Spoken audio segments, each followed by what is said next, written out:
It is just like a lottery.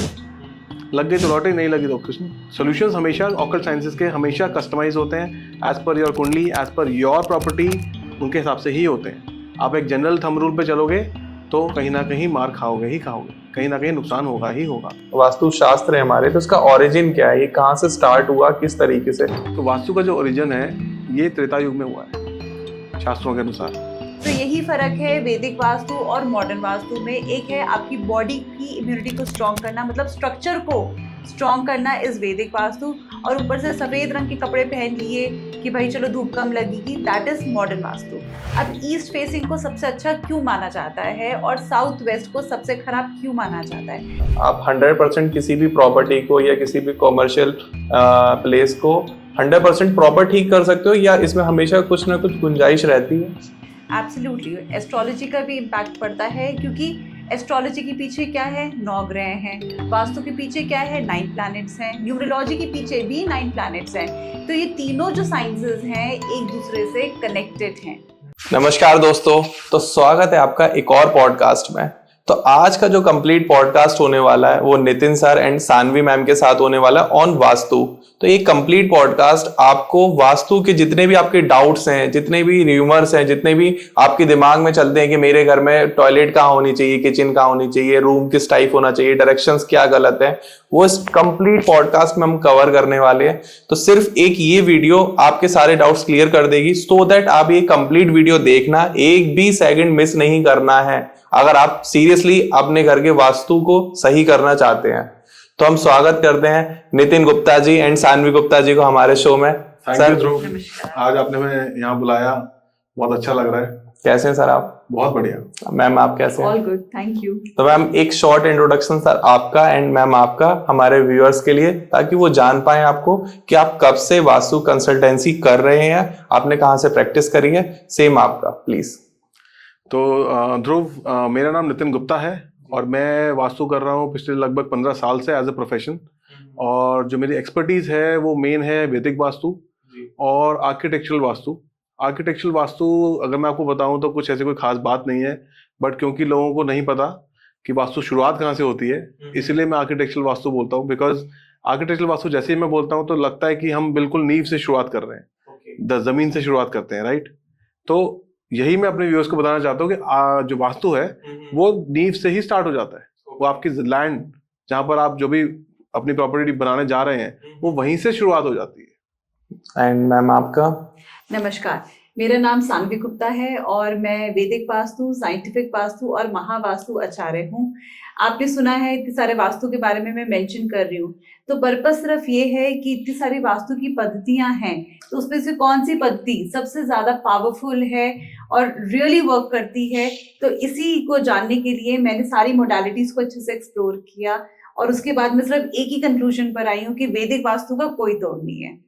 Thank you so much ma'am यहाँ आने के लिए। और अब हम स्टार्ट करते हैं अपने व्यूअर्स को बिना बोर करे हुए, सीधे टॉपिक पर आते हैं और वास्तु से स्टार्ट होगा ये पॉडकास्ट। जैसा अगर आप अभी तक की वीडियो में बने हो देन यू आर लकी कि आज आपको वास्तु की नॉलेज मिलने वाली है। एंड मेरी फिर वही रिक्वेस्ट है, कंप्लीट वीडियो देखिएगा क्योंकि पूरे डाउट्स आपके साथ क्लियर होने वाले हैं। क्योंकि इट्स नॉर्मली नहीं होता कि दो वास्तु कंसल्टेंट एक साथ, जो कि बहुत ज्यादा उनका एक्सपीरियंस हो अपने फील्ड का, हमारे पॉडकास्ट शो पर आ पाए।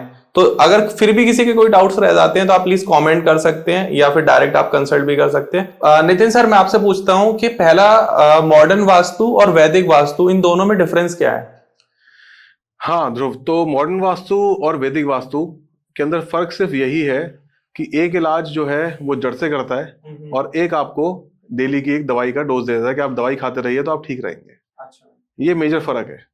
अगर अब इसको मैं आपको डिटेल में जाता हूँ, जो वैदिक वास्तु है वो बात करता है किसी भी भूखंड की, किसी भी प्रॉपर्टी की, जहाँ पे कोई घर हो, फैक्ट्री हो या कोई भी चीज जो स्ट्रक्चर बना हो, उसकी वैदिक पार्ट को यानी कि उसके स्ट्रक्चर को वो डिस्कस करता है कि स्ट्रक्चर जो है वो ठीक से बना हुआ है कि नहीं बना हुआ। जिस जमीन पे वो बना हुआ है, वो जमीन की जब सिलेक्शन करी गई थी तो क्या जो मेजर चीजें थी जो वास्तु में ध्यान रखनी चाहिए, क्या उनका ध्यान रखा गया है, नहीं रखा गया। जब स्ट्रक्चर बनता है तो सबसे पहले फाउंडेशन डलती है, तो फाउंडेशन जो डलती है that is a part of वैदिक वास्तु, राइट। उसके बाद आपका स्ट्रक्चर खड़ा होता है। आजकल, पहले तो खैर मिट्टी के घर हुआ करते थे, लेकिन आजकल आपने देखा स्ट्रक्चर बन रहे हैं, बीम्स, कॉलम्स, पिलर्स, सब डलता है। तो कितना इंपॉर्टेंट है कि कहाँ पर कौन सा पिलर आना चाहिए, किस पॉइंट पर वो नहीं आना चाहिए, कौन से पिलर की थिकनेस कितनी होनी चाहिए, कौन से पिलर की थिकनेस कम होनी चाहिए, जो फ्लोर की हाइट है, क्योंकि आजकल तो सब मल्टी स्टोरी रह रहे हैं, राइट। तो मल्टी स्टोरी के अंदर डेफिनेटली स्लैब्स डलते हैं मल्टीपल, तो हर स्लैब का कितना हाइट होना चाहिए, क्या नीचे की सबसे ज्यादा होना चाहिए या ऊपर की सबसे ज्यादा होना चाहिए, सबकी सेम होनी चाहिए या कुछ थोड़ा सा माइनर डिफरेंस होना चाहिए। तो वैदिक वास्तु बात करता है आपको अंदर से ठीक करने की, यानी कि आपका जब स्ट्रक्चर ही पूरा ठीक कर देगा तो आपको छोटे मोटे कोई ऊपर से, जैसे आपने देखा होगा मॉडर्न वास्तु में लोग बताते हैं कि यहाँ पर इस कलर को ऐड किया जाए, या यहाँ पर ये कोई फ्लावर का जो आपका कोई प्लांट है, कोई ग्रीन कलर का प्लांट लगाया जाए, या कोई रेड कलर का कोई फ्लावर देने वाला प्लांट लगाया जाए, या पेंट किसी वॉल को पूरा ब्लू कर दिया जाए। ये मॉडर्न वास्तु है जो कि आपके स्ट्रक्चर को बिना छेड़े ठीक करता है आपके प्रॉब्लम्स को। बट मेजर फर्क क्यों हम कहते हैं इसमें है, बिकॉज वैदिक आपकी प्रॉब्लम को जड़ से हटा देता है, ये आपको सोल्यूशन देता है एज अ रेमेडी। तो जो जब तक है तब तक है, अगर वो रेमेडी में कुछ फर्क आया, कोई दोष हुआ, तो वो फिर से प्रॉब्लम वहीं की वहीं आ जाएगी। तो हम ये अज्यूम कर सकते हैं कि वैदिक वास्तु है वो ज्यादा इफेक्टिव है as compared to modern vastu. बिल्कुल, ओके। क्योंकि हम उसको करते हैं तो हम उसको सस्टेन कर पाते हैं वैदिक को, क्योंकि जो स्ट्रक्चर बना दिया आप छेड़ोगे नहीं। आज आपने कोई ब्लू पेंट करी दीवार को, हो सकता है कल को किसी आपका मन करे और ध्यान नहीं किया और आपने गलती से उसको ब्लू कलर हटा दिया और व्हाइट कर दिया, तो जो इफेक्ट था वो खत्म हो गया। जस्ट लाइक नॉर्मल आप देखेंगे होम्योपैथिक मेडिसिन है, असर धीरे धीरे करती हैं, लेकिन खा रहे हो तब तक करती है, छोड़ोगे प्रॉब्लम वहीं वहीं। तो जड़ से इलाज नहीं हुआ तो वो है मॉडर्न, और जड़ से इलाज हो गया वो है वैदिक। ओके। जैसे कि अगर आप धूप में निकले, आपने काले रंग के कपड़े पहने हैं, लेकिन आपकी बॉडी की इम्यूनिटी बहुत स्ट्रांग है, तो धूप में आपको कोई फर्क नहीं पड़ेगा, काले पहने, लाल पहने, सफेद पहने। पर बॉडी की इम्यूनिटी आपकी वीक है और आपने सफेद रंग के कपड़े पहने हैं, चाहे कितनी कड़ी धूप आए, आपको चक्कर आएगा, आप गिर सकते हैं। तो यही फर्क है वैदिक वास्तु और मॉडर्न वास्तु में। एक है आपकी बॉडी की इम्यूनिटी को स्ट्रांग करना, मतलब स्ट्रक्चर को स्ट्रांग करना इज वैदिक वास्तु, और ऊपर से सफेद रंग के कपड़े पहन लिए कि भाई चलो धूप कम लगेगी, that is modern vastu. Okay. And जो वैदिक वास्तु है मैम, तो वो कितना साइंटिफिक है एंड कितना सुपरस्टिशियस है, इसको थोड़ा सा डिस्क्राइब करिए, क्योंकि लोग अभी इसको लेके थोड़ा सा अवेयर होना स्टार्ट हुए हैं। क्योंकि लोगों को लगता था कि ये सिर्फ उन्हीं के लिए जो बहुत रिच कैटेगरी में, मिडिल क्लास फैमिली के लिए या लोअर मिडिल क्लास के लिए, या जिन लोगों के पास उतना नहीं है पैसा कि वो वास्तु कंसल्टेंट कर पाए, तो उनके लिए तो ये सुपरस्टिशियस चीजें हैं। बट जिन लोग जो इसको जानते हैं, जो इनको समझते हैं, उनके लिए साइंटिफिक है। लेकिन ऑल ओवर आप थोड़ा सा व्यू रखिए कि साइंटिफिक कैसे है और कितना सुपरस्टिशियस है या नहीं है। तो ध्रुव, जो कोई भी साइंस जो है, जो वास्तु है, अगर आप इंग्लिश में देखेंगे इसे कहा जाता है ऑकल्ट साइंस। तो जब वर्ड साइंस पहले ही उसका जुड़ा हुआ है, वास्तु शास्त्र जो हमारे शास्त्रों से आया है, तो हमारी ये डीप रूटेड साइंस है जो हमारे शास्त्रों से निकली है, जो डेफिनेटली। एक बात बताइए, पहले जमाने में क्या था? पहले जमाने में तो सूरज, चंद्रमा, ग्रह, इन्हीं सब चीजों से काम होता था। घड़ी भी नहीं हुआ करती थी, लोग सूर्य की चाल देखकर ही बताते थे समय क्या हो रहा है। तो वो क्या था? वो साइंस ही तो था। तो पहले की साइंस को हम इतना ज्यादा क्यों इंपॉर्टेंस देते हैं, या क्यों कहते हैं कि उसके अंदर एक्यूरेसी ज्यादा है? बिकॉज वो तो बना ही हिट एंड ट्रायल्स के बेसिस पे था, कि कोई चीजें बनी गई, कोई सिद्धांत आए गए, पुराणों में लिखा गया, उन्होंने लोगों ने करके देखा, वो रिजल्ट्स आए, तो तभी वो फॉलो हुआ। आज हम कहते हैं कि हमारे बड़ों ने कहा है कि आप ऐसा फॉलो करो, तो बड़ों ने क्यों कहा है? उन्हें कोई सपना तो नहीं आया था कभी। उन्होंने वो देखा कि उनके टाइम में ऐसा होता था, उसका ऐसा होने से ये नुकसान होता था या ये फायदा होता था। तो जब आपको फायदा दिखेगा तो आप डेफिनेटली समझ जाओगे कि यार ऐसा करने से अगर ये फायदा हो रहा है तो इसका मतलब इसके पीछे कोई तथ्य है, इसके पीछे कोई साइंस है। तो जो वास्तु भी है, इसके पीछे 100% साइंस है। बिकॉज वास्तु पुरुष की जो, वैसे अगर मैं आपको बताऊं, इसका जो ओरिजिन है, वास्तु इज अ बॉडी। अगर आप वास्तु पुरुष की फोटो देखेंगे, उसमें आपको एक ह्यूमन स्ट्रक्चर दिखाई देगा। तो ह्यूमन बॉडी है, तो ह्यूमन बॉडी है तो मतलब क्या हुआ? 5 तत्वों से बनी हुई है, राइट। उसके अंदर हम जो कहते हैं 5 तत्व हमारे, वो उस बॉडी में होते हैं, राइट। हमारी ह्यूमन बॉडी भी है, ब्लड है, वाटर भी है, जलवायु भी है, अग्नि, जलवायु अग्नि सब कुछ है बॉडी के अंदर। तो वो क्या है? तो वास्तु पुरुष क्या है? वही है। तो जब वो साइंस है, अगर हम बोलेंगे हमारी बॉडी के अंदर ये डिफेक्ट आ रहा है, तो वो क्यों आ रहा है?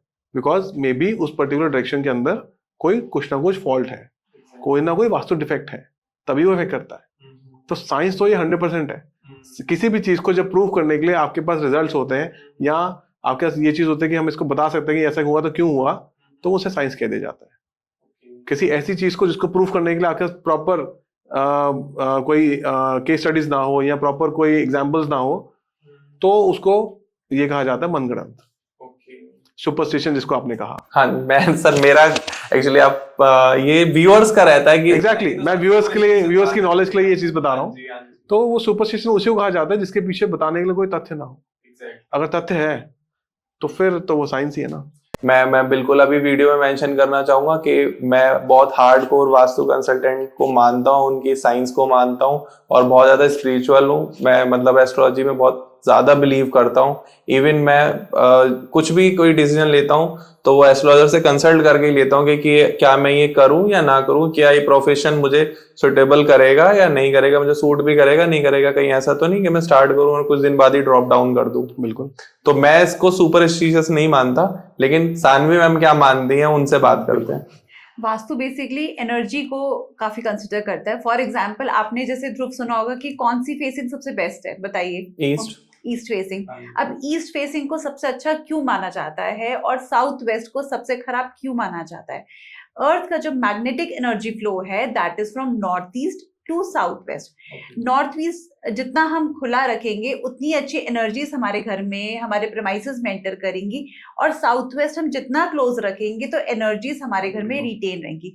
कोई भी नहीं चाहेगा कि उसकी एनर्जीज घर से बाहर निकले। एनर्जीज हम किसको कहते हैं? अच्छी हेल्थ को कहते हैं, वेल्थ को कहते हैं, रिलेशन। ये सब चीजें हमें कब मिलती हैं? जब हमारी एनर्जीज अच्छी हों। तो नॉर्थ ईस्ट से एनर्जीज आती हैं और वो साउथ वेस्ट में रोटेट करती हैं, और अगर साउथ वेस्ट हमारा ओपन हो तो वहां से वो बाहर निकल जाती हैं। तो पर्पस ये है कि एनर्जी ज्यादा रहे, नॉर्थ ईस्ट से मैक्सिमम एंट्री आए। साथ के साथ वास्तु कहता है दो चीजों के बारे में, जैसे कि correct placement of 5 elements. 5 elements कौन कौन से हैं? Air, water, fire, earth and space. साथ के साथ इन पांचों में बैलेंस मेंटेन करना। कोई भी बैलेंस बढ़ेगा, एलिमेंट बढ़ेगा तो डिफेक्ट आएगा, कोई भी एलिमेंट अगर घटेगा तो डिफेक्ट आएगा। जैसे कि हमारी बॉडी में 3 कॉम्पोजिशंस है, वात, पित्त, कफ। वात बढ़ेगा, वात क्या है? Air component. एयर से रिलेटेड प्रॉब्लम आएंगी, जैसे कि डाइजेशन में, जैसे गैस्ट्रिक प्रॉब्लम्स आना, सो दैट इज वात रिलेटेड। पित्त बढ़ेगा तो डाइजेशन में प्रॉब्लम, मुंह पे दाने आना, गर्मी लगना, ज्यादा हीट ऑब्टेन होना। Same goes with buildings. Buildings की भी फिजियोलॉजी होती है, और कोई भी एलिमेंट अगर बहुत ज्यादा बढ़ता है तो उससे रिलेटेड प्रॉब्लम देखने को मिलती है। फॉर एग्जाम्पल अगर फायर एलिमेंट आपको बहुत ज्यादा बढ़ा हुआ है तो लोगों को गर्मी लगना, गुस्सा आना, टेम्परामेंट प्रॉब्लम होना, ये सब चीजें देखी गई हैं। तो वास्तु इज टोटली साइंटिफिक। हमारे नो डाउट वास्तु पुरुष के थ्रू सारी चीजें एक्सप्लेन करी गई हैं, बट वास्तु पुरुष के पीछे जो एक ये इमेजिनरी जो हमें एक पिक्चर दी गई है, इसके पीछे जो रीजंस हैं, लॉजिक्स हैं, दैट आर टोटली साइंटिफिक। तो इसके पीछे अर्थ की मैग्नेटिक एनर्जी का भी मतलब एक इम्पैक्ट पड़ता है हमारे ऊपर। बिल्कुल, मैग्नेटिक एनर्जी हो गई, सोलर एनर्जी हो गई, ये सब चीजों को कंसिडर में करके ही ये वास्तु के प्रिंसिपल्स डिफाइन करे गए हैं। नितिन सर, ये जो हमारा वास्तु कंसल्टेंसी है, ये जो वास्तु शास्त्र है हमारे, तो इसका ओरिजिन क्या है? ये कहाँ से स्टार्ट हुआ, किस तरीके से? थोड़ा सा इलैबोरेट करेंगे शॉर्ट में। तो ध्रुव, आपने जो क्वेश्चन पूछा बहुत ही इंपॉर्टेंट क्वेश्चन है, और मैं जहाँ समझता हूँ कि व्यूअर्स को पता भी होना चाहिए, क्योंकि आजकल आप देख रहे हो कि वास्तु के नाम पे नॉर्मली हम रेमेडीज कर रहे हैं, और वो रेमेडीज कितनी इफेक्टिव हैं ये आपको आज ही पता चल जाएगा मेरे इस सवाल के जवाब से कि वास्तु का ओरिजिन कैसे हुआ। तो वास्तु का जो ओरिजिन है ये त्रेता युग में हुआ है शास्त्रों के अनुसार, और उससे पहले जो हमारा सतयुग था उसमें लोग सब कुछ नॉर्मल थे, कोई गलत काम नहीं करता था, मन में द्वेष नहीं थे, कुछ नहीं था, तो उस पर इसकी जरूरत भी नहीं थी। तो इसकी जरूरत पड़ी त्रेता में, जब लोगों के मन में थोड़ा लालच की भावना पैदा हुई, जब लोगों के मन में कुछ गलत काम करने की भावनाएं पैदा हुई, तो इसे कंट्रोल करना था। अब वो कंट्रोल कैसे करा जाए, क्योंकि हर व्यक्ति अपने घर में रहता है, अलग जगह पे रहता है, तो इट्स लॉन्ग स्टोरी कि देवताओं ने कैसे प्लान किया इसको। और लेकिन ओरिजिन क्या था? ये एक राक्षस था, देवता जो ये वास्तु पुरुष जिसे हम कहते हैं, ये एक राक्षस था। राक्षस भी नहीं था, वो भी नहीं था, एक असुर कह लीजिए, कुछ इस तरह का था, जिसका सिर्फ एक ही काम था कि कोई भी उसके सामने आता था वो उसको मारता था या उसको परेशान करता था। अच्छा, ठीक है, लेकिन ये एक ह्यूमन कल्चर के लिए अच्छी चीज नहीं थी कि दुनिया के अंदर अगर वो ऐसे ही करता रहा, ऐसे ही चलता रहा, तो आज दुनिया बिल्कुल अंत पे आ जाएगी। जब दुनिया में कोई बचेगा ही नहीं तो फिर दुनिया क्या। तो इसे रोकने के लिए देवताओं ने और असुरों ने मिलकर जो है एक प्रार्थना करी हमारे ब्रह्मा जी से कि ब्रह्मा जी, जो ये हो रहा है इससे तो दुनिया खत्म हो जाएगी, तो आप इसका समाधान बताइए। तो ब्रह्मा जी ने ये समाधान बताया कि आप एक काम करिए, जो वो राक्षस है उसको आप जमीन पर गिरा दीजिए और उसको औंधे मुंह करके आप सब उसके ऊपर विराजमान हो जाइए, जिससे कि वो हिल ना सके। तो देवताओं को और राक्षसों को आप जानते हैं कि इनके तो अंश होते थे, क्योंकि अगर मैं बोलूंगा तो देवता उसके ऊपर बैठ गए तो शायद हमारे व्यूअर्स सोचेंगे आज की वो देवता वहां बैठे तो फिर बाकी जगह पे कैसे पहुंच गए। तो देवता हमेशा अपने आंशिक रूप में ही जाते थे। तो वो अपने आंशिक रूप में उस राक्षस के पास गए, उसको जमीन पर औंधे मुंह गिराया और उसके ऊपर अलग अलग जगहों पे विराजमान हो गए। This was the one situation जब देवता और असुर ने मिलकर कुछ किसी अगेंस्ट लड़ाई करी थी। तो जब उसको गिराया गया तो जिस डायरेक्शन में उसका सिर था, ठीक है, उस डायरेक्शन को कहा गया नॉर्थ ईस्ट। ऐसा कुछ फिक्स नहीं था कि उसको नॉर्थ ईस्ट में गिराना था, पर जब गिरा तो वो बाय डिफॉल्ट नॉर्थ ईस्ट की तरफ गिरा। तो उसी से आज हम कहते हैं कि वास्तु पुरुष का जो सर है वो नॉर्थ ईस्ट की तरफ है। जब वो गिराया गया तो उसके बॉडी पार्ट्स थे, ह्यूमन है, ह्यूमन बीइंग था वो भी एक, उसके भी 2 हाथ थे, पैर थे, सिर था, मुंह था, सब कुछ था। तो जिस फॉर्म में वो गिरा और उसके ऊपर जो देवता थे वो लगभग 45 देवता थे, देवता और असुर मिलाकर। तो जब वो उनके ऊपर गिराया गया, उनके ऊपर वो विराजमान हो गए और विराजमान होने गया, उन्होंने उसको हिलने नहीं दिया, क्योंकि वो इतना ताकतवर था कि वो चाहता तो फिर से उठ सकता था, पर इन्होंने पूरा दम लगाया और उसको रोका। तो जिस जिस बॉडी पार्ट के ऊपर वास्तु पुरुष के जो देवता या दानव जहां जहां भी वो विराजमान हुआ, उस पॉइंट की एनर्जीज को उसी देवता का असर मिला। यानी कि सपोज मेरा एक जमीन है, राइट, और उस जमीन के अंदर हमने उसका एक ब्लॉक बनाया, तो उसके अंदर 45 देवता का वास हो जाता है। तो जब वो 45 देवता का वास होता है तो जिस भूखंड के जिस एरिया के अंदर एक पर्टिकुलर एक देवता का वास है, तो उस पर्टिकुलर जोन के अंदर उसी देवता के परिणाम आपको दिखने लगते हैं। तो वास्तु क्या हुआ? वास्तु हुआ सिर्फ वास्तु पुरुष और देवता। अब बात आती है कि संपात की बात हम करते हैं। तो संपात की, जैसे मैंने आपको बताया, संपात जो है उसका वास्तु से डायरेक्टली कोई कनेक्शन नहीं है। संपात जो है वो बेसिकली एक पद्धति है जिसका जो कि है एक आर्किटेक्चर का काम। जो बंदा एक आर्किटेक्ट है, ये उसका काम है देखना संपात कहाँ से कहाँ जाता है। पर वास्तु के पुराणों में, ग्रंथों में, वेदों में कहीं पर भी हमेशा सिर्फ और सिर्फ आपको वास्तु पुरुष और देवता, सिर्फ इन्हीं का मेंशन मिलेगा। अब ये असर कैसे करने लगा इंसानों को? क्योंकि जब उस दानव को दबाया गया जमीन के नीचे, तो उसने भी एक गुहार लगाई कि भगवान मेरी तो पद्धति, मेरी तो आपने मुझे बनाया ही ऐसा था, तो मैं तो वही कर रहा था जैसी मेरी प्रवृत्ति थी, तो फिर भी मुझे ऐसा रोका जा रहा है, मैं भूखा हूं और मुझे आपने मारा भी नहीं, ठीक है, बस आपने मुझे दबा रखा है नीचे, तो मैं क्या करूं? तो उसने फिर उनको एक वरदान भी दिया कि कोई भी भूखंड, कोई भी व्यक्ति जब कोई निर्माण करेगा तो वो तुम्हारी पूजा सबसे पहले करेगा। क्योंकि तुम्हें धरती में वास दिया गया है, तो तुम अब यहीं के वासी बन के रहो। जो भी भूखंड बनेगा तुम उनके हिसाब से तुम्हारी पूजा करेगा, तुम्हारे हिसाब से ही निर्माण किया जाएगा। और अगर वो तुम्हारे निर्माण के हिसाब से चीजें नहीं करते हैं तो ही तुम उसे सिर्फ परेशान कर सकते हो या अपने इल इफेक्ट्स उस तक दे सकते हो। पर अगर वो तुम्हारे हिसाब से चीजें कर रहा है तो तुम्हें उसे बिल्कुल भी परेशान नहीं करना। तो this is how it has originated. That's a nice story of vastu पुरुष के त्रेता युग में कैसे वास्तु पुरुष को दबाया गया और कैसे इसका ओरिजिन हुआ। तो सानवी मैम, मेरा आपसे एक क्वेश्चन है कि क्या आप जब वास्तु कंसल्टेंसी करते हैं या कोई भी प्रोफेशनल वास्तु कंसल्टेंट, क्या 100% है ये? क्या आप 100% किसी भी प्रॉपर्टी को या किसी भी कॉमर्शियल प्लेस को 100% प्रॉपर ठीक कर सकते हो, या इसमें हमेशा कुछ ना कुछ गुंजाइश रहती है? अगर आपने 100% वास्तु को फॉलो करना है तो उसके लिए मिनिमम प्लॉट साइज होना चाहिए 850 स्क्वायर मीटर्स।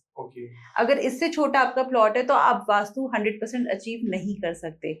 जितना घर का साइज छोटा होगा उतना कम वास्तु आप अचीव कर पाएंगे। जैसे कि आपको पता है कि एक घर में पिलर्स भी आने हैं, कॉलम्स भी आने हैं। अगर अब छोटा घर है उसमें आप कॉलम्स, बीम्स कैसे प्लेस करेंगे? आपको करना ही पड़ेगा। आपने लिफ्ट भी बनानी है, आपने स्टेयरकेस भी बनाना है, सब कुछ बनाना है। तो वास्तु में कुछ पॉइंट्स होते हैं जिनको हम बोलते हैं मरम पॉइंट्स और भ्रम स्थान। अच्छा। तो अगर ब्रह्म स्थान आपका छोटा है तो ब्रह्म स्थान बीच का एरिया होगा, आपका सेंटर ऑफ द हाउस, पर वहां पे आपका पिलर आएगा जो कि वास्तु दोष क्रिएट कर देगा। लेकिन बड़े घर में ब्रह्म स्थान हमें थोड़ा सा बड़ा मिल जाता है, जिसकी वजह से हम वास्तु अच्छे से अचीव कर सकते हैं। तो सीधा सीधा वास्तु का रिजल्ट, जितना बड़ा एरिया होगा उतना अच्छा वास्तु अचीव कर सकते हैं। तो आपका मानना है कि 100% अचीव कर सकते हैं अगर प्लॉट साइज आपका बड़ा है तो? बिल्कुल। और उसके रिजल्ट जब आप उनको कंसल्ट करते हैं और अगर कोई 100% तरीके से वास्तु को ऑप्ट करता है तो एस्ट्रोलॉजी का भी इस पे कोई इफेक्ट पड़ता है? एब्सोल्युटली, एस्ट्रोलॉजी का भी इम्पैक्ट पड़ता है, क्योंकि एस्ट्रोलॉजी के पीछे क्या है, 9 ग्रह हैं, वास्तु के पीछे क्या है, 9 प्लैनेट्स हैं, न्यूमरोलॉजी के पीछे भी 9 प्लैनेट्स हैं। तो ये तीनों जो साइंसेस हैं एक दूसरे से कनेक्टेड हैं। जैसे कि जो नॉर्थ ईस्ट दिशा है उसमें जो ग्रह हैं वो बृहस्पति हैं। साउथ ईस्ट, जिसको हम आग्नेय कोण बोलते हैं, वहां पे जो ग्रह हैं वो है शुक्र। साउथ वेस्ट से लोग क्यों घबराते हैं, क्योंकि साउथ वेस्ट के पीछे जो ग्रह है वो है राहु, और राहु एक ऐसे ग्रह है जिनके साथ आपने थोड़ा सा भी उतार चढ़ाव कर दिया तो वो आपको छोड़ेंगे नहीं। अच्छा। तो इसीलिए एस्ट्रोलॉजी और वास्तु काफी स्ट्रॉन्ग एक दूसरे से कनेक्टेड हैं। आजकल माना जाता है नितिन सर कि साउथ जो है वो पैसे वाला एक डायरेक्शन है, जैसे साउथ मुंबई हो गया, साउथ दिल्ली हो गया, या घर का भी जो साउथ का वाला डायरेक्शन होता है वहां अगर आप पैसा अपना स्टोर करो तो बहुत जल्दी ग्रोथ होगी। क्या इसका कोई वास्तु से रिलेशन है साउथ का? देखिए, पैसे की बात आपने करी है तो ये बहुत अच्छी बात है ध्रुव, क्योंकि आजकल जो भी हमारे साथ क्लाइंट्स मिलते हैं तो उनका सबसे पहला सवाल यही होता है कि सर कुछ ऐसा करिए हमारे वास्तु में करेक्शन की पैसा आने लगे हमारे पास, या पैसा आता है तो टिकता नहीं है। बट पैसे की दिशा साउथ नहीं होती। ऐसा नहीं है कि साउथ दिशा है तो वहां से पैसा आता है। साउथ दिशा में कुछ ऐसे उपाय होते हैं जिसे अगर हम कर दें तो पैसा तो आता है, लेकिन गलत तरीके से आता है। तो अगर आपको सही तरीके से पैसा कमाना है तो पैसे की दिशा जो है वो बिल्कुल भी साउथ नहीं है। लेकिन हाँ, आप पैसे को स्टोर कहाँ करा जाए, आपके पास पैसा आ रहा है वो किसी और दिशा से आ रहा है, लेकिन रखा कहाँ जाए, तो पैसा रखने के लिए आप घर की साउथ दिशा को चुन सकते हैं। आप घर की साउथ दिशा को, साउथ वेस्ट दिशा को, इन दिशाओं को चुन सकते हैं अपना पैसा रखने के लिए, जिससे कि पैसा आपके पास टिके भी और आपके काम भी आए। कई बार सुना होगा कि पैसा आया लेकिन यार पता नहीं कहाँ चला गया, पता नहीं चला, हमें अननेसेसरी एक्सपेंसेस आ गए हमारे सामने, निकल गए। तो वो इसीलिए होता है कि शायद जो पैसा आप कमा कर ला रहे हैं उसे आप सही दिशा में नहीं रख रहे। तो रखने की दिशा साउथ और साउथ वेस्ट हो सकती है, लेकिन आप सोचे कि साउथ फेसिंग घर है मेरा या मेरी साउथ फेसिंग फैक्ट्री है तो मेरे पास बहुत पैसा आएगा, तो आ सकता है, मैंने जैसा आपको बोला, लेकिन आपको अगर वो आएगा तो गलत तरीके से आएगा। अगर सही तरीके से भी आया तो अल्टीमेटली नुकसान देकर ही जाएगा। और जो हमारे रियल एस्टेट भाई साउथ दिल्ली में, साउथ मुंबई में घर लोगों को सजेस्ट करते हैं कि साउथ में रहो भाई, साउथ में तो बहुत पैसा है, देख लो हर जगह साउथ में है, पैसा बरस रहा है, उनको आप क्या कहना चाहोगे? साउथ फेसिंग प्रॉपर्टी, आपने बिल्कुल सही कहा कि पैसा दे देती है, लेकिन अगर साउथ फेसिंग प्रॉपर्टी में आपने थोड़ा सा भी वास्तु दोष कर दिया तो ये आपको मृत्यु तुल्य कष्ट देगा। जैसे कि साउथ अगर फेसिंग प्रॉपर्टी लेते तो आपके पास 2 एंट्रीज का ऑप्शन है, साउथ ईस्ट, साउथ या साउथ वेस्ट। उसमें से अगर आपने साउथ, जो नेगेटिव साउथ की एंट्री या साउथ वेस्ट की ले ली तो ये एक बहुत ही बड़ा वास्तु दोष है, और ये एक ऐसा दोष है जिसका कोई उपाय नहीं है। ऐसे घरों में पैसा कभी भी आएगा नहीं, लेकिन लेके जाएगा साथ में किसी की हेल्थ, या फिर ये मृत्यु भी देता है। इसलिए साउथ फेसिंग घर आप ले सकते हैं, लेकिन मेक श्योर कि इस घर को आप बिल्कुल वास्तु प्रिंसिपल्स के अकॉर्डिंग बनाएं, वरना ये आपको बहुत ज्यादा कष्टकारी बन सकता है। सर, जो आजकल हमने देखा है, रील्स में भी देख रहे हैं, वीडियोस में भी देख रहे हैं, एक तो नॉर्मल वास्तु कंसल्टेंट हैं, अभी एक और इसमें ऊपर आए हैं कि हम पैरानॉर्मल वास्तु कंसल्टेंट हैं। हम सिर्फ उन्हीं प्रॉपर्टीज को इंस्पेक्ट करते हैं जहां पर भूत हैं, प्रेत हैं, ब्लैक मैजिक हुआ है या कोई ब्लैक एनर्जी है। नॉर्मली हम किसी को कंसल्ट नहीं करते कि आपका पंखा खराब है, इसका कलर चेंज कर लो, सही हो जाएगा आपका वास्तु। इस टाइप के कोई भी क्लाइंट्स को हम हैंडल नहीं करते। तो इसके पीछे का उनका साइंस क्या है, और क्या सही में पैरानॉर्मल वास्तु होता है, या जो वास्तु है वैदिक वास्तु वही सब कुछ है, उसके अंडर भी सब कुछ आता है?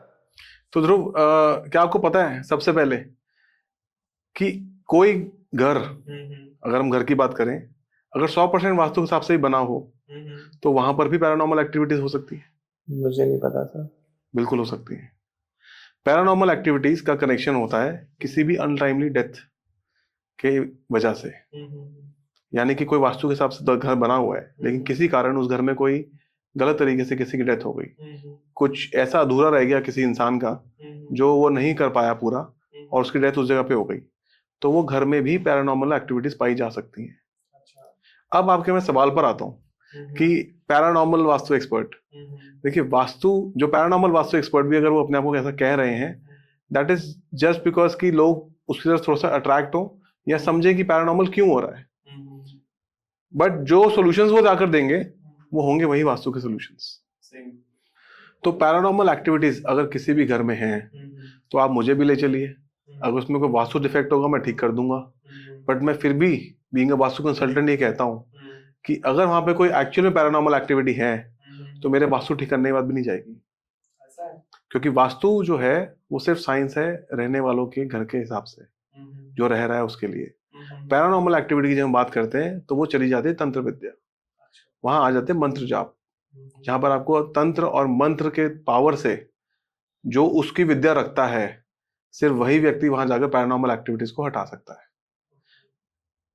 अब आप जानते हो कि भानगढ़ किला है, ये सुना आपने भानगढ़ किले के बारे में? देखा भी मैंने। आप देखे भी हैं, आपने एज ए टूरिस्ट भी गए होंगे वहां पर उसमें वहां पर एक कहा जाता है कि शाम को 5 बजे के बाद या 6 बजे के बाद वहां जाना वर्जित है, अलाउड नहीं है। क्यों? क्योंकि उसकी कोई स्टोरी है कि वहां पर एक पंडित था, उन्होंने शराब दिया और रातों रात वो वहां के सारे लोगों ने वो गांव छोड़ दिया था और जो भी उस किले में रहते थे सब मर गए। राइट, तो मर तो गए, बट 5 बजे के जाना क्यों नहीं? क्योंकि वो पैरानॉर्मल हो चुका है। शायद जो लोग मर गए उनकी एनर्जी, जिसे हम लोग आजकल आत्मा कहते हैं, शायद वो वहां पर है, इसीलिए लोग नहीं जाते। कुछ ने ट्राई भी किया कि वो शाम को गए और फिर पता लगा कि वो नहीं आए वापस बाहर, या सुबह देखा गया तो उनकी बॉडी पाई गई अंदर मरी हुई।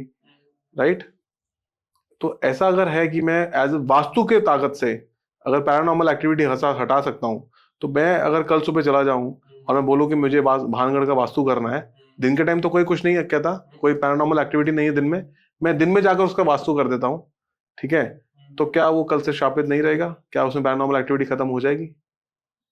सरकार तो मुझे बहुत बड़ा इनाम देगी कि जो किला 5 बजे का खुलता नहीं था वो रात भर टूरिस्ट के लिए खुला हुआ है, गिनीज बुक में नाम आ जाएगा शायद।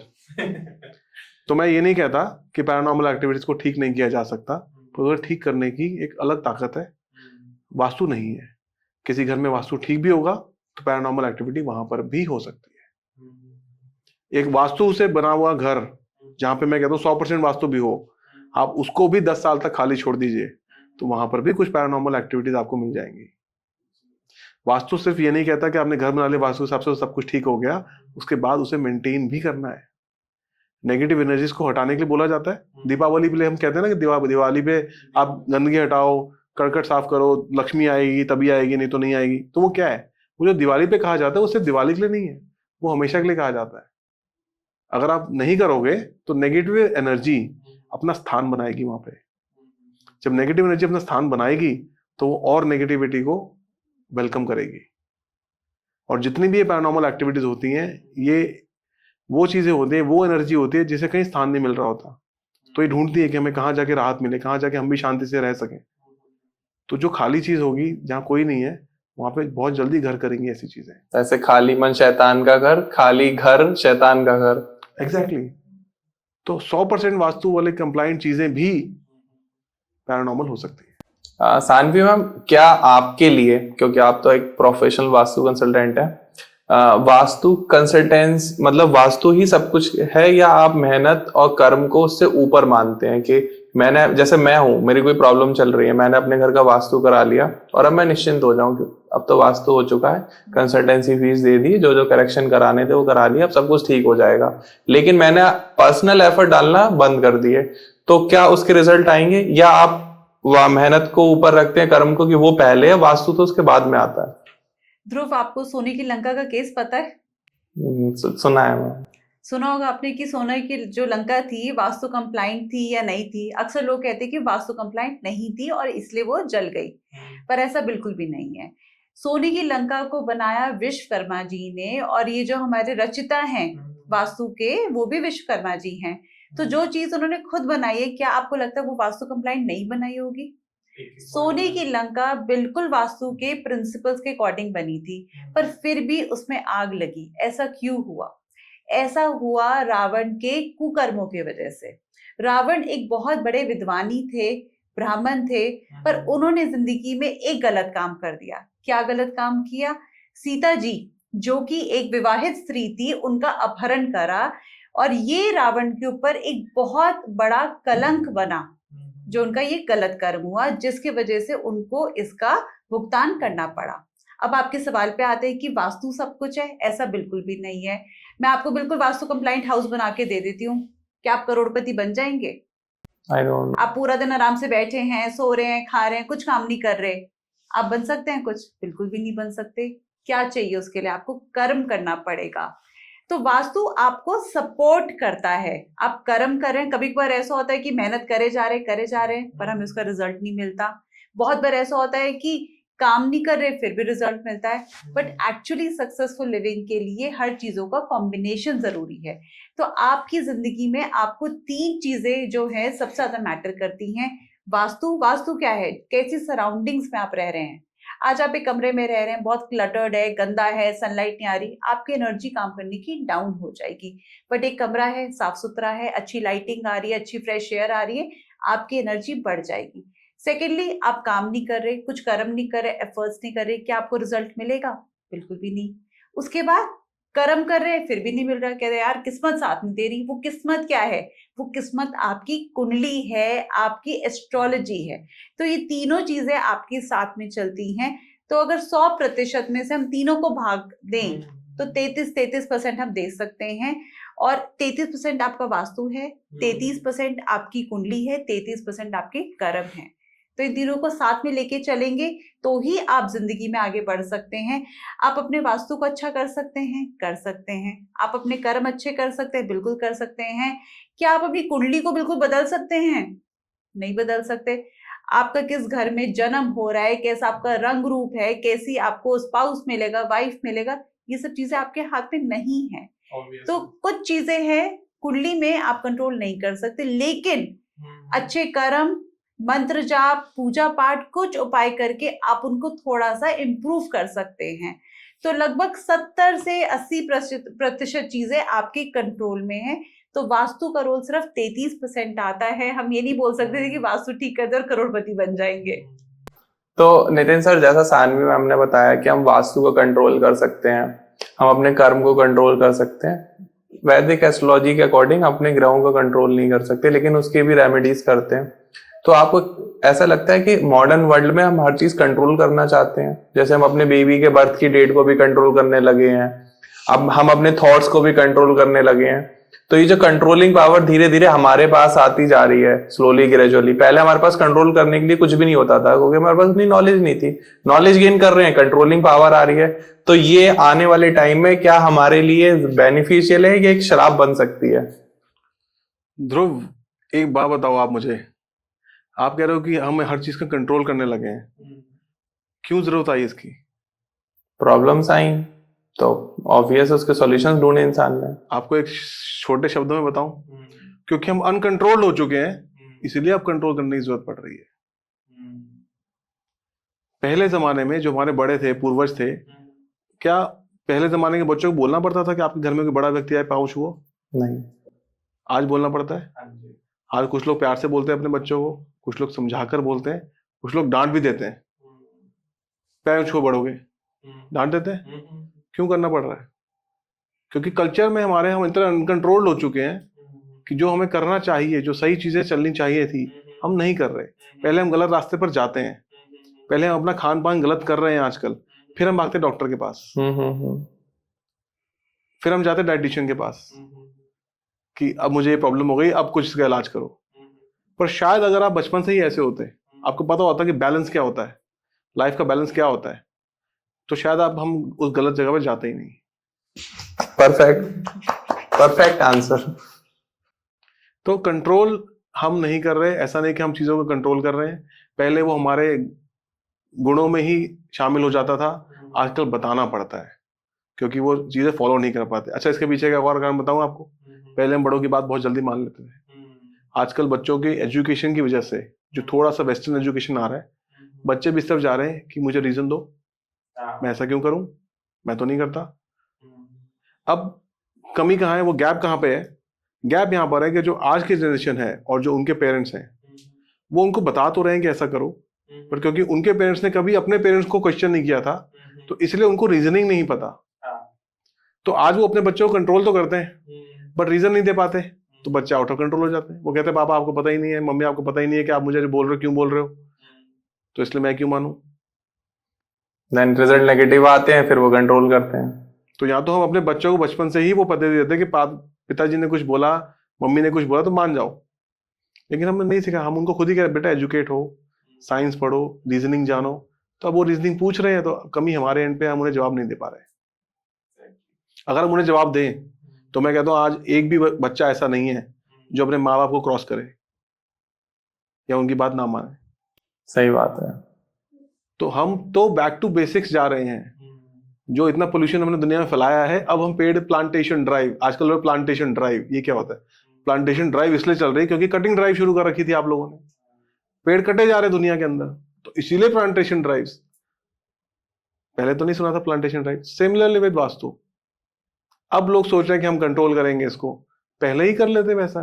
क्योंकि जैसा मैंने आपको स्टार्टिंग में क्या बताया था, आर्किटेक्ट का काम ही था चीजों को वास्तु के हिसाब से बनाना, लेकिन लोगों की चॉइस, आर्किटेक्चर के लिए कंपटीशन कि मैं अपने नए नए डिजाइन दूं ताकि लोग मेरी तरफ अट्रैक्ट हो, मुझे और बिजनेस मिले, तो कुछ चीजें छोड़ते चले गए।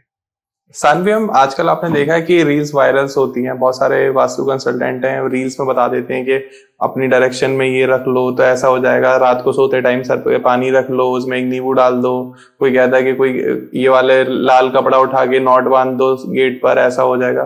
तो क्या किसी को भी वो रील्स देख के आपको या आपके जो वास्तु कंसल्टेंट हैं जो आपके साथ में काम करते हैं, तो वो रील्स देख के उनको फॉलो करना चाहिए या नहीं करना चाहिए? प्रॉपर कंसल्टिंग के बाद ही करना चाहिए। ध्रुव, आपने सुना होगा कि अक्सर लोग कहते हैं कि 24 नंबर लिख के नॉर्थ की वॉल पे लगा दो। 24 नंबर के पीछे क्या है? 24 नंबर के पीछे आता है 6 नंबर, जो कि वीनस का नंबर है। अब वीनस क्या हर किसी के लिए शुभ ग्रह है?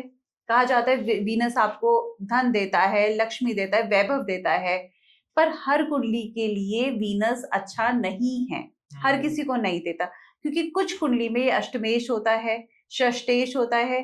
अष्टमेश क्या देता है? ये मृत्यु तुल्य कष्ट देता है। अगर छठे घर का स्वामी है तो बीमारी देगा। तो ऐसा जो ग्रह है जो आपको ये सब चीजें दे रहा है, उसको आप अपने घर में लगाओगे, ये और चीजें बढ़ाए। तो इनकम्प्लीट नॉलेज के बेसिस पे जब आप रेमेडीज करते हैं तो जरूरी नहीं है इसको आपको पॉजिटिव इम्पैक्ट मिले। जरूरी नहीं है कि हर किसी के लिए शुक्र अच्छा हो, जरूरी नहीं है हर किसी के लिए शनि खराब हो।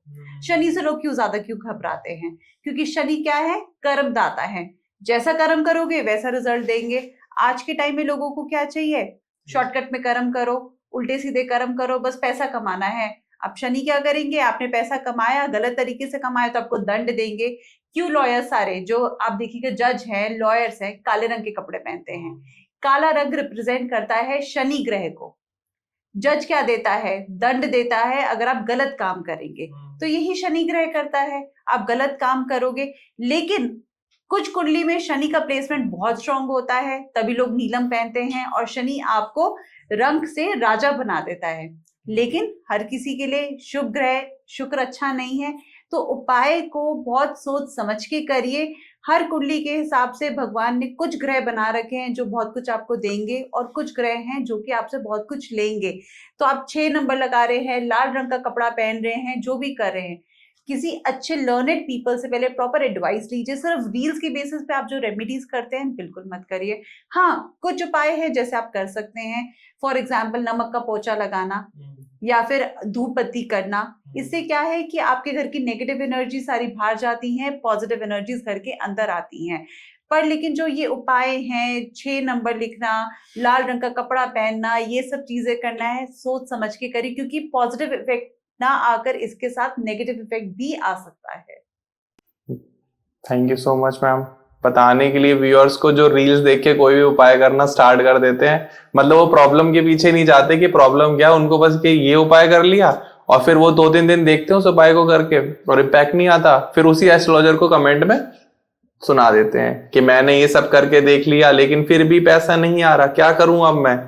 तो उससे क्या है, एक नेगेटिव इम्पैक्ट भी आता जा रहा है सोशल मीडिया पे, क्योंकि आपने देखा होगा आई थिंक सोशल मीडिया पे बहुत कुछ वायरल हो रहा है Right. और एस्ट्रोलॉजी में, न्यूमरोलॉजी में, वास्तु में, और लोग उसको फॉलो बहुत ब्लाइंडली कर रहे हैं, लेकिन प्रॉब्लम के पीछे नहीं जा रहे, वो बस सॉल्यूशन के पीछे जा रहे हैं। वो सॉल्यूशन ओरिएंटेड काम हो रहा है एक्चुअली। तो हमारे पॉडकास्ट, ये वाला पॉडकास्ट करने के पीछे रीजन भी यही था कि लोगों को प्रॉब्लम के पीछे जाना चाहिए, ना कि सॉल्यूशन के पीछे। आप प्रॉब्लम को पहले समझो, तब सॉल्यूशन के बारे में सोचो। पहले प्रॉब्लम तो समझ में आए कि प्रॉब्लम कहाँ है।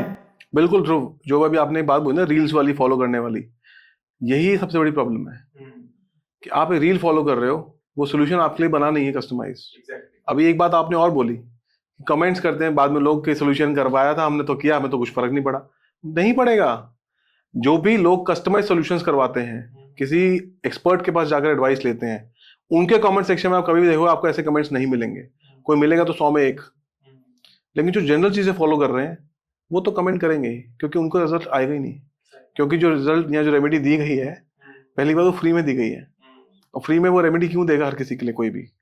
समझ रहे हैं आप?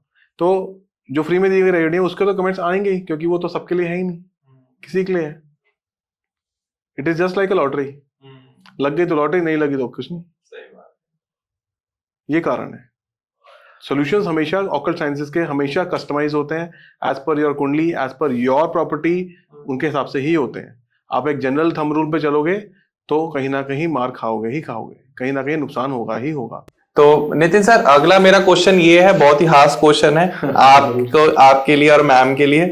क्वेश्चन ये है कि जैसे जैसे टेक्नोलॉजी हमारे कल्चर में आ रही है, पहले कुंडली हाथ से बनती थी, पत्रिका पे बनती थी, अब सॉफ्टवेयर पे बनने लगी हैं, अब ऐप आ गई, जैसे बहुत सारी एप्लीकेशन ऐसी डेवलप हो गई है कि आदमी घर बैठ के कंसल्ट कर लेता है। इधर से उन्होंने डेट ऑफ बर्थ भेजी, उधर से उपाय चलते हुए आ रहे हैं। तो हमारे वास्तु वाले जो करियर में भी ऐसा हो सकता है कि सॉफ्टवेयर डिजाइन हो जाए और लोग अपना उस पर पूरा घर का मैप डाल दें, और पूरी जो कंसल्टेशन है कि कहाँ क्या रखना है, किस कलर की दीवार रखनी है, कौन सी टेबल रखनी है, बेड कहाँ रखना है, किस वुड का रखना है, तो ऐसा कुछ एआई डिजाइन आ जाए तो जो भी हमारे वास्तु कंसल्टेंट है उनका करियर खतरे में आ सकता है? ध्रुव, बिल्कुल भी नहीं। किसी भी वास्तु एक्सपर्ट का जो एक्चुअली में नॉलेज रखता हो, उसका करियर कभी भी एआई या ऑटोमेशन, जिसको हम नाम दे रहे हैं आजकल, उसके असर उसका करियर कभी खतरे में नहीं आ सकता। उसके पीछे बहुत बड़ा रीजन है। एआई जो है is made for the people. It is, अगर मैं आपको एक बड़ा सिंपल सा एग्जांपल दूं, मैकडॉनल्ड्स का बर्गर है, तो आपने सुना है वो एक 20 रुपीज वाला बर्गर आता है। हर व्यक्ति जो 20 रुपीज वाला बर्गर खा सकता है, जिसके पास जेब में 20 रुपए हैं, वो खा लेता है।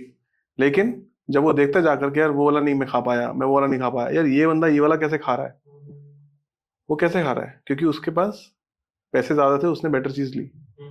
तो जनरल तो सब कुछ है। चस्का लगाने के लिए एआई काम आ सकता है।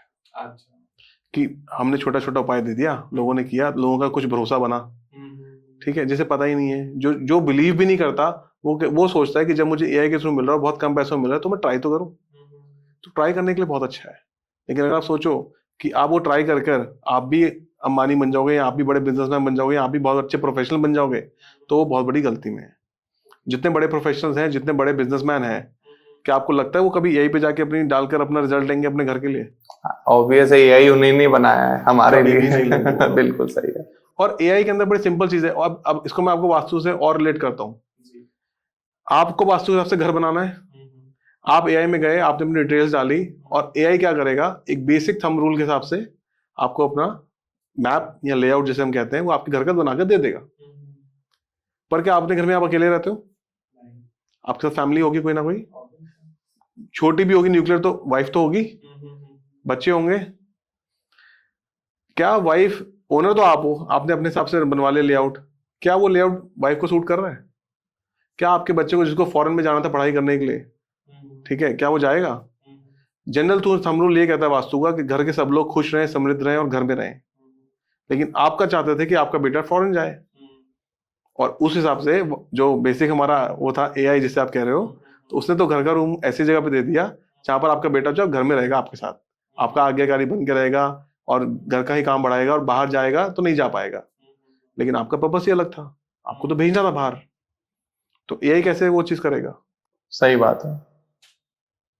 तो एआई जो है वो हमारा सपोर्ट टूल तो हो सकता है कि जिससे लोगों को थोड़ा विश्वास बने, क्योंकि एकदम से मैं आपको बोलूंगा कि मेरी 1 लाख फीस, आप कहोगे नहीं सर हम तो नहीं करवा सकते, बट मैं आपको बोलूंगा कोई बात नहीं, आप एक ट्रायल कर लो, ये सिर्फ 100 रुपए की है, इसमें आप एंट्री डालो और आप देखो रिजल्ट आता है आपको। तो जब आप जेनरिक वे में जाओगे तो आपको जब विश्वास बनेगा तो ही आप अपने लिए कस्टमाइज सोल्यूशन लोगे। इंडिविजुअल कस्टमाइज सोल्यूशन एआई कभी नहीं दे सकता। वो एक्चुअली एआई काम भी डेटा पर करता है कि हमने बहुत मास डेटा उनको अपलोड कर दिया कि यहाँ यहाँ ऐसा हो रहा है तो ऐसा आपको रिजल्ट देना है, ऐसा हो रहा है तो ऐसा देना है। लेकिन जो आपने बात की ना कस्टमाइज्ड इंडिविजुअल, वो मे बी पॉसिबल है कि एआई कभी ना दे पाए ऐसा, और भविष्य को तो पता नहीं क्या होने वाला है, वो तो किसी ने नहीं देखा। वास्तु हमारा ओरिजिन कहाँ से है? ग्रंथों में लिखा है, वेदों में लिखा है। एआई जब भी सर्च करेगा वो गूगल करेगा। हमारा कोई भी ग्रंथ की जो नॉलेज है वो गूगल पे नहीं है। गूगल पे वास्तु एक्सपर्ट्स, एस्ट्रोलॉजिकल एक्सपर्ट्स, उन्हीं के दिए गए आर्टिकल्स, उन्हीं की दी गई चीजें हैं, राइट। आई अंडरस्टैंड कि उन्होंने भी जो नॉलेज दी होगी गूगल को वो कहीं ना कहीं पढ़ के दी होगी, बट फर्स्ट हैंड नॉलेज और कम्युनिकेशन के थ्रू आई हुई, राइट। आपने बचपन में खेला होगा कि कहते हैं ना कि जब ट्रैवल कम्युनिकेशन जितने ज्यादा चैनल्स हो उतनी ज्यादा कम्युनिकेशन वीक हो जाती है, तो वो वीक होगी। एआई क्या करेगा? गूगल करेगा ना। गूगल के थ्रू जो डेटाबेस में जो भी उसको इन्फॉर्मेशन मिलेगी उसके बेस पे आंसर करेगा। नहीं मैंने सर तो ये वो नहीं मिलेगा। मेरा ये पर्सनल क्वेश्चन नहीं था, इतना हार्श इसलिए था, रीजन भी मैंने इससे रिलेटेड कुछ कमेंट्स पढ़े हैं पहले हमारे वास्तु कंसल्टेंट की वीडियोस पे आए हुए हैं कि उन्होंने कहा कि अरे ये क्या बता रहे हैं, ये तो मैं चैट जीपीटी से पूछ लेता हूँ कि किधर टेबल रखनी है, किधर सोफा रखना है, किस कलर का सोफा रखना है। चैट जीपीटी पे एक बार पूछो कि हॉल में किस डायरेक्शन में सोफा रखना अकॉर्डिंग टू द वास्तु, वो आपको 5-6 ऑप्शन दे देंगे। तो मैं इनको फीस क्यों पे करूँ? तो मैं उस कंसर्न में मैंने आपसे वो क्वेश्चन पूछा था। तो आपको क्या पता है ये बात कि जो आप कह रहे हो कि सोफा कहाँ रखना है, ये कहाँ रखना है, वो आ जाएगा इसमें, ये इनसे क्यों पूछूं? ये मॉडर्न वास्तु है। हम बात कर रहे हैं वैदिक की। वैदिक वास्तु के अंदर आप हमारे पास किसी को भी ले आइए जो कहता है कि मैं इनसे क्यों पूछूं, मैं उनसे सिर्फ 2 सवाल वास्तु के पूछूंगा या 2 चीजें वास्तु ही बताऊंगा, वो कहेंगे हमने कभी सुना ही नहीं आज तक ऐसा कुछ होता है। छोटा सा एग्जांपल दूं जी। आपकी लाइफ है, आपकी लाइफ जितने भी साल की है, क्या आप मुझे बता सकते हो दिन में 24 घंटे होते हैं? ये सभी को पता है। उन 24 घंटे में से आपके घर में सोते तो आप बेड पे ही होगे, तो घर में बेड पर कितने घंटे बिताते हो आप? अराउंड 8 से 12। 8 से 12। मैं एक एवरेज मान लेता हूँ 8 घंटे। तो 8 घंटे 24 घंटे में से कितने परसेंट हुआ? 1/3 हो गया। 1/3 यानी कि 33%। 33% अपनी जिंदगी कोई भी एक व्यक्ति एवरेज अपने बेड पे बिताता है। तो क्या आपको मालूम है कि आपका बेड का भी वास्तु होता है? कभी सोचा आपने कि बेड जो है मेरा, क्या वो मेरे वास्तु स्ट्रक्चर के हिसाब से है? जिस वास्तु की बात मैं कर रहा हूँ, जो एक बेड का वास्तु किया जाता है, वो हमारे वेदों में लिखा हुआ है। अच्छा। तो अब आप सोचिए कि 8 घंटे जिस जगह पर आप बिता रहे हैं, आपको पता ही नहीं कि उसका वास्तु होता है। आधे लोग जब हमारे पास आते हैं वो हिल जाते हैं ये सुनकर कि सर हमने तो बेड ऐसी कारपेंटर को बोला तो उन्होंने बना दिया, ठीक है, हमने तो सोचा ही नहीं उसका कुछ है। हाँ, कलर जरूर हमने उसका रेड करवा लिया था या कलर जरूर हमने उसका ब्लू करवा लिया था, पर स्ट्रक्चर क्या था वो तो सोचा ही नहीं आपने। तो सर जब आपने इतना बताया तो एक फ्री रेमेडी भी बताई दीजिए बेड के लिए, ताकि लोग कनेक्ट कर पाए। जब यहाँ तक आ गए हम इस वीडियो में, तो हम वो बेड किस वुड का होना चाहिए, वैसे तो कस्टमाइज्ड है, ऑब्वियस है सब कुछ, लेकिन फॉर ऐसा कि एवरेज कि आपका लगभग इस डायरेक्शन में हो, इस वुड का हो, आप इस टाइप से उसको यूज करें सो दैट आपको बेटर स्लीप मिले, आपकी हेल्थ अच्छी रहे, आपकी लाइफ अच्छी रहे, कुछ अच्छा हो ना हो, आपकी 1/3 लाइफ तो अच्छी निकले ही निकले। Exactly.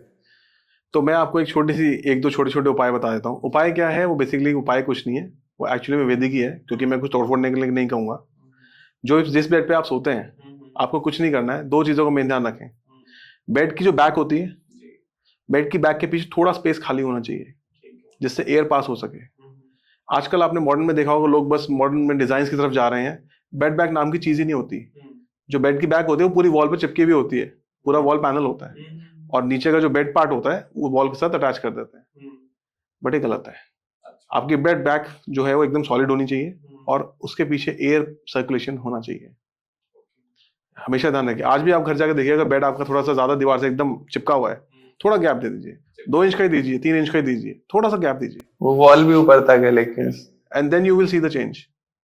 ये आज फ्री एडवाइस है व्यूअर्स के लिए भी कि आप चेंज देखना, उसके बाद आप अपनी स्लीप देखना आपको कैसी आती है और आप कैसे फ्रेश उठते हो नहीं उठते हो। आप बेड पे बैठोगे, आप डिस्कशन भी करोगे तो आपकी डिस्कशन हमेशा फ्रूटफुल होंगी अपने पार्टनर के साथ।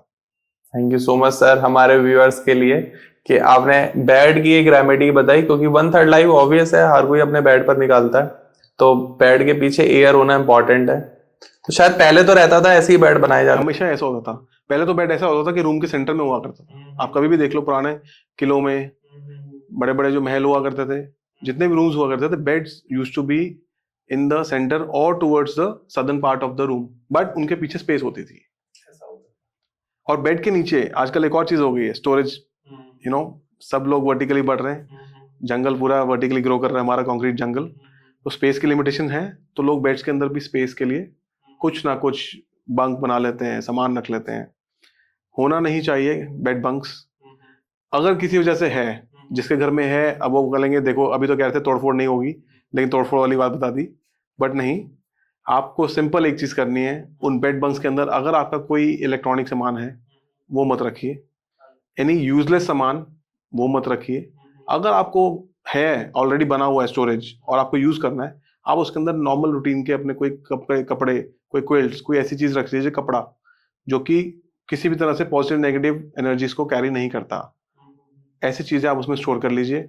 बाकी कुछ भी पुराना सामान, पता ही नहीं बेड बंक के अंदर कब कितने सालों से क्या है। आधे लोगों के बेड बंक की चाबी गुम चुकी होती है, वो कहते हैं पता नहीं कब से लॉक पड़ा, पता नहीं क्या निकलेगा अंदर। शायद कभी वो शिफ्ट करेंगे ना अपना घर, तब बेड जब तोड़ेंगे तो बोलेंगे इसको तोड़ भैया, हमारा इसमें कुछ सामान है, जरा देख ले क्या है, पता ही नहीं है। तो मेक श्योर कि वो हो, और अगर है तो उसको ओपन करिए, सफाई करिए। एंड मैंने आपको बताया सॉफ्ट कपड़े, आपके क्विल्ट्स, बेडशीट्स, इस तरह के उसमें सामान आप रख सकते हैं जो at least time to time use हो। सही बात है।